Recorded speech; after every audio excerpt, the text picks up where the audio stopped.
Hola a todos. En este video vamos a hablar sobre cuáles son los esfuerzos máximos y mínimos que yo puedo esperar en un punto de la estructura. Supongamos que yo tengo un sólido sobre el cual están actuando unas fuerzas superficiales y unas fuerzas básicas. Esas fuerzas superficiales y fuerzas básicas me van a producir una distribución de esfuerzos dentro de la estructura. En particular, a mí me gustaría analizar un puntico de la estructura y en ese puntico yo voy a tomar un diferencial del sólido que en este caso va a tomar la forma de un triángulo. Sobre ese triángulo vamos a tener que sobre los lados esta es la distribución de esfuerzos presente, mientras que sobre este lado inclinado voy a tener actuando un esfuerzo normal y un esfuerzo cortante cuya intensidad va a variar dependiendo de este ángulo θ que me indica la inclinación de este plano. Las fórmulas que están asociadas a este esfuerzo normal y a este esfuerzo cortante son estas. Es natural que a mí, como ingeniero, me interese saber cuáles son los esfuerzos normales más grandes que puedo tener en la estructura en un punto o cuáles van a ser los esfuerzos normales más pequeños que yo puedo tener en un punto, porque eso yo los voy a asociar a las tracciones o a las compresiones más grandes que podríamos tener en un punto dado de la estructura, y eso va a tener, veremos más adelante, consecuencias muy importantes en el diseño estructural. Adicionalmente, también me interesaría saber cuál es el esfuerzo cortante más grande que yo tendré en un punto en la estructura.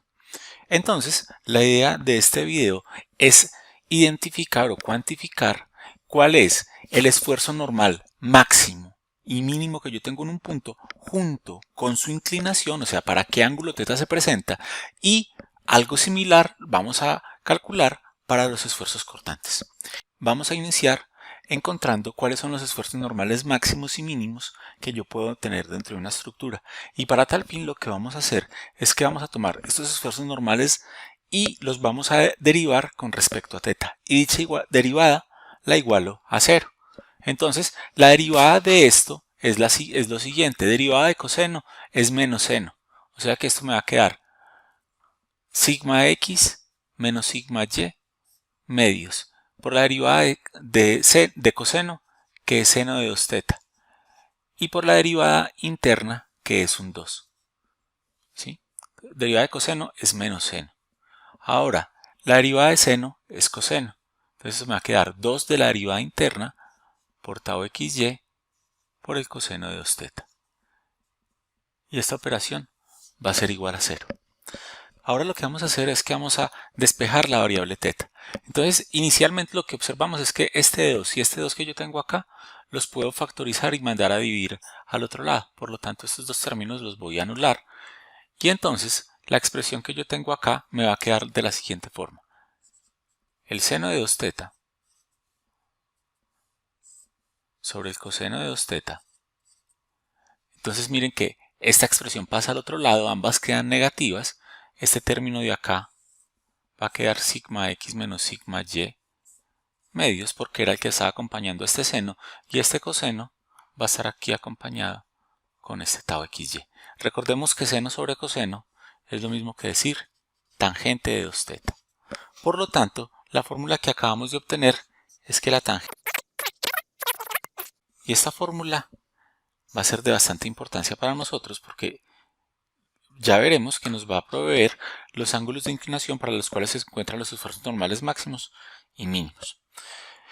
Yo sé que a ustedes este 2 les provoca mandarlo al numerador, pero dejémoslo así que ya veremos que esto nos va a dar una interpretación matemática más interesante. Recordemos una cosa, cuando yo tengo la tangente de un ángulo, si a mí me dicen tangente del ángulo θ es igual a y sobre x, la primera cosa que a mí se me viene a ocurrir es que esta fórmula está asociada a un triángulo rectángulo con cateto opuesto y, cateto adyacente x y ángulo θ aquí. Análogamente, yo podría esperar algo similar de esta fórmula. Tendré un cateto opuesto que es tau xy y un cateto adyacente que es sigma x menos sigma y medios. ¿Qué pasa si yo en esta expresión multiplico aquí por signo menos y por el signo menos? Básicamente la ecuación se mantiene igual, pero yo a esta fórmula con esos signos menos le podría dar otra interpretación aquí en nuestro gráfico. Entonces, con esos signos menos podríamos sacar un triángulo similar. Y este ángulo que yo tengo acá también me va a satisfacer esta igualdad. Por lo tanto, observen que yo voy a tener dos posibles ángulos que me van a satisfacer esta fórmula. Un ángulo que vamos a llamar θ 1 y otro ángulo que es todo este que yo tengo acá, que lo vamos a llamar 2θ 2. De estos ángulos, ¿qué podremos sacar? Yo puedo calcular aquí que el seno del ángulo 2θ 1 es igual a tau xy sobre r, y el coseno del ángulo 2θ 1 va a ser igual a sigma x menos sigma y medios sobre r. Ahora yo podría también calcular el seno y el coseno del ángulo 2θ 2. Entonces el seno de 2θ 2 es igual a cateto opuesto menos tau xy sobre r, y el coseno de 2θ 2 sería igual a menos sigma x menos sigma y medios sobre r. Y eso se deduce esta fórmula. ¿Qué vamos a hacer ahorita? Vamos a coger estas fórmulas de acá y las vamos a reemplazar en nuestra fórmula de los esfuerzos normales. Entonces observemos. Tenemos dos posibles ángulos que podemos reemplazar en esta fórmula. Voy a hacer inicialmente el reemplazo diciendo que θ vale θ sub 1. En este caso, nuestra fórmula va a quedar sigma x más sigma y medios más sigma x menos sigma y medios por coseno de 2θ 1. Y el coseno de 2θ 1 vimos que era sigma x menos sigma y sobre 2r más tau xy por el seno de 2θ 1. En este caso será tau xy sobre r. Si vuelvo a operar, nos va a dar entonces que sigma x más sigma y medios más, entonces va a quedar esa expresión, sigma x menos sigma y medios al cuadrado sobre r más tau xy al cuadrado. Y si observamos con juicio, lo que tenemos aquí en el numerador es la expresión r al cuadrado. Por lo tanto, este cuadrado con este r se van y la fórmula que estábamos buscando entonces nos dará sigma x más sigma y medios más r, y acuérdense que r es... Y entonces esta fórmula que tenemos acá resultó cuando trabajamos con el ángulo 2θ 1, el cual estaba asociado al triángulo que tengo aquí pintado en negro.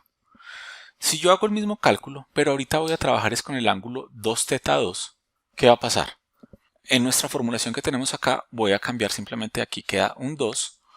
Observemos que aquí es sigma x más sigma y medios más sigma x menos sigma y medios por coseno de 2θ 2, y el coseno de 2θ 2 es aquí con el signo menos, ¿sí? Más tau xy por el seno de 2θ 2. El seno de 2θ 2 es con el signo menos acá. Este signo menos y este signo menos pasan aquí a ser el signo menos acá. Y al final nuestra fórmula nos quedará con este signo menos. Por lo tanto, tenemos lo siguiente.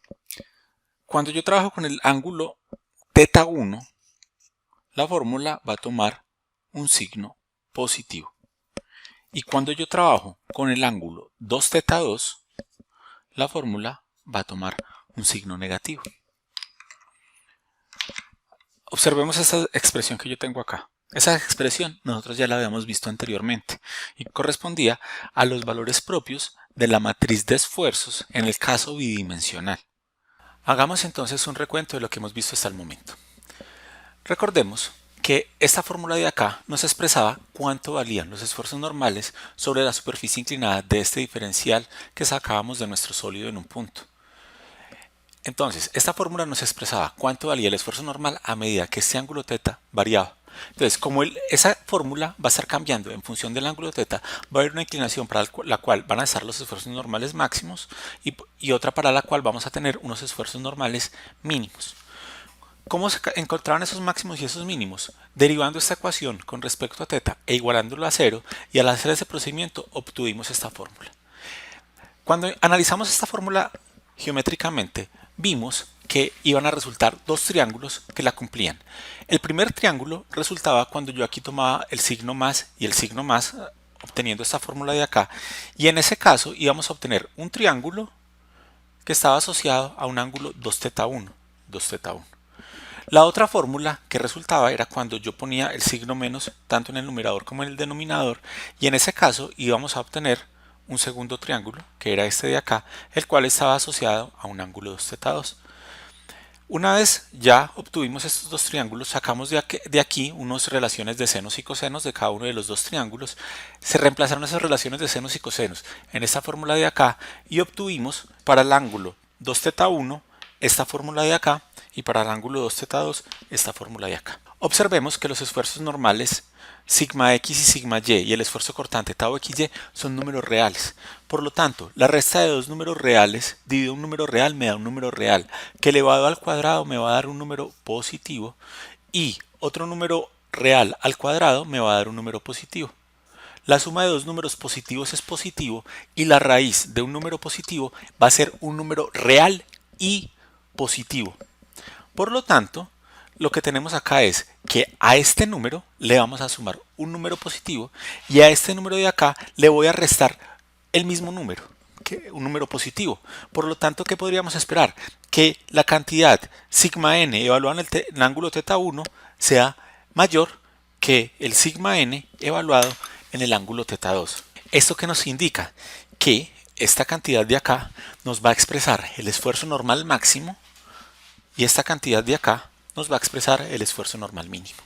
Y si observamos estas fórmulas con resultados que habíamos obtenido anteriormente, recordemos que esas dos fórmulas estaban asociadas a los valores propios de la matriz de esfuerzos en dos dimensiones. Y en ese caso nosotros lo habíamos llamado sigma 1 y sigma 2 de x, y. Vamos ahorita a representar esta información en el círculo de Moore para entenderla mucho mejor.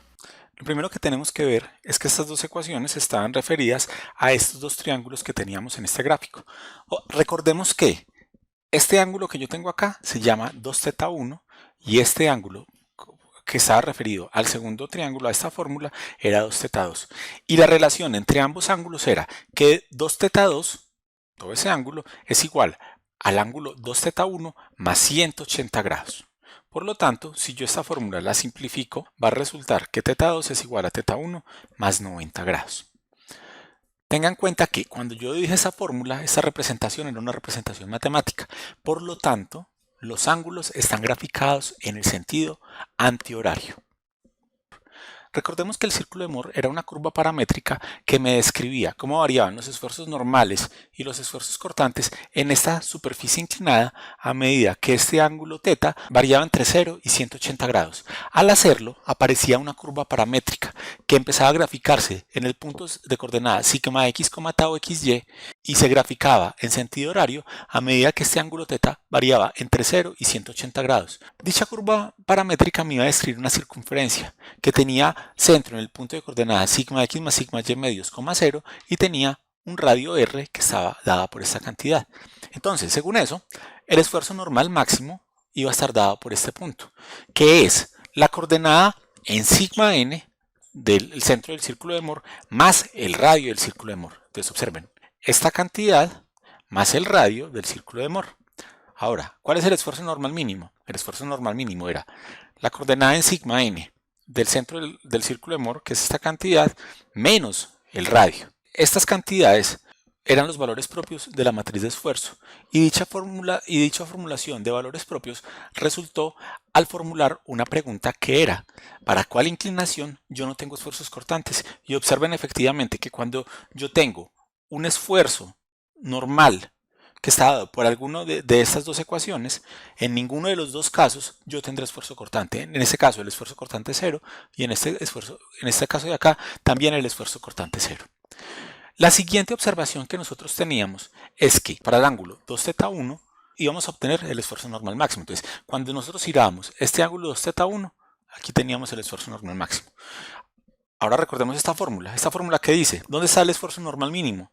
Coja este 2θ1, súmele 180 grados y vamos a tener entonces el ángulo para el cual está el esfuerzo normal mínimo, el cual está asociada a esta fórmula de acá.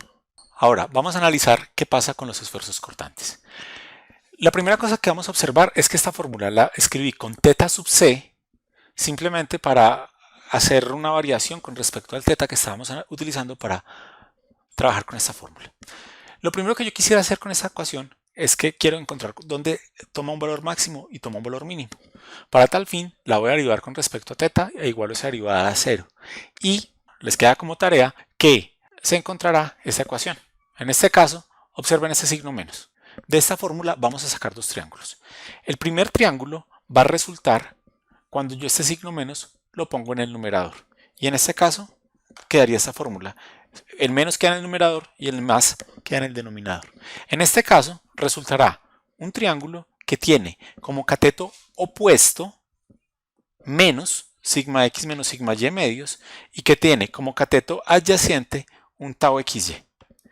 El segundo triángulo que va a resultar va a aparecer cuando este menos lo pongo en el denominador. Aquí está el menos en el denominador, el más queda en el numerador.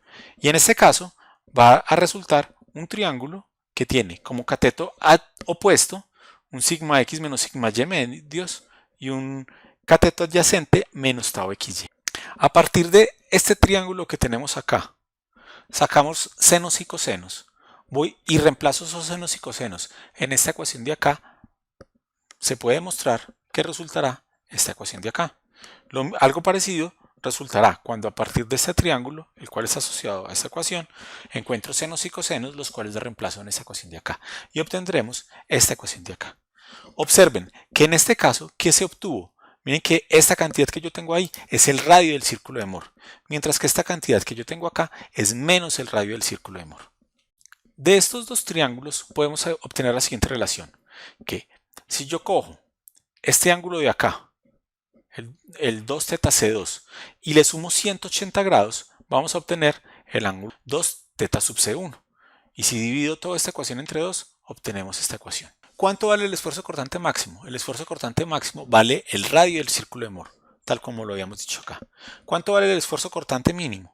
El esfuerzo cortante mínimo vale menos el radio del círculo de Moore, que es lo que yo tengo acá. Ahora, tenemos que identificar para qué ángulo se producen ese esfuerzo cortante máximo y ese esfuerzo cortante mínimo. Bueno, ya habíamos dicho que se producen para estas cantidades, pero si yo quiero referenciar esos ángulos al ángulo para el cual tenemos el esfuerzo cortante máximo, vamos a obtener entonces lo siguiente. Para este ángulo que yo tengo acá, se tiene el esfuerzo cortante mínimo. O sea que este es el ángulo 2θ sub c 2. Dos veces el ángulo para el cual se obtiene el esfuerzo cortante mínimo es igual a dos veces el ángulo para el cual se produce el esfuerzo normal máximo más 90 grados. Recuerden que todos estos ángulos se están midiendo en el sentido horario, porque en el sentido horario se traza la curva parométrica asociada a esa circunferencia. Ahora, ¿para cuál ángulo se produce el esfuerzo cortante máximo? Observo que el esfuerzo cortante máximo va a estar entonces asociada a todo este ángulo que tenemos acá. Y todo ese ángulo que se tiene ahí se llama 2θ sub c1. ¿Y cuánto vale 2θ sub c1? Miren que 2θ sub c1, que es todo este ángulo, es igual al ángulo 2θ sub c2 más 180 grados. Para finalizar este video haremos un resumen de los conceptos más importantes que hemos visto. Para un estado de esfuerzos dado en un punto del sólido es muy importante que el ingeniero conozca cuáles son los esfuerzos normales máximos y mínimos y los esfuerzos cortantes máximos y mínimos junto con los correspondientes planos sobre los que estos esfuerzos actúan. Los esfuerzos normales máximos y mínimos van a estar dados por esas dos fórmulas que tenemos acá y los esfuerzos cortantes máximos y mínimos van a estar dados por esas otras dos fórmulas. Para encontrar las inclinaciones existen dos métodos, uno matemático y otro gráfico.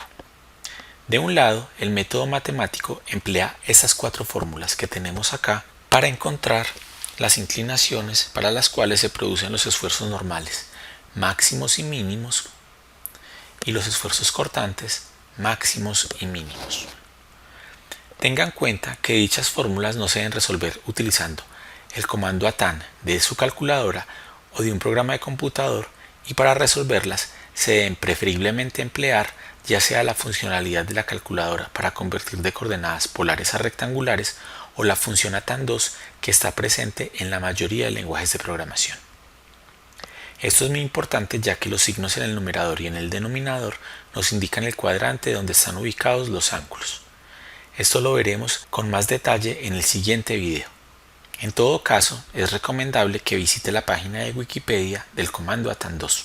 De otro lado, el método gráfico se basa en la medición del ángulo doble a partir de una línea que une el centro del círculo de Moore con el punto de coordenadas sigma x, tau xy, y a partir de dicha línea se mide con el transportador y en sentido horario cada uno de los ángulos hasta los puntos donde se encuentran los esfuerzos máximos y mínimos, tal y como se indican en esta figura. En el siguiente video haremos varios ejemplos numéricos que nos ilustran el cálculo de todos los esfuerzos cortantes y normales, máximos y mínimos, junto con las respectivas inclinaciones de los planos para los cuales se producen estos esfuerzos. Nos vemos entonces en el siguiente video.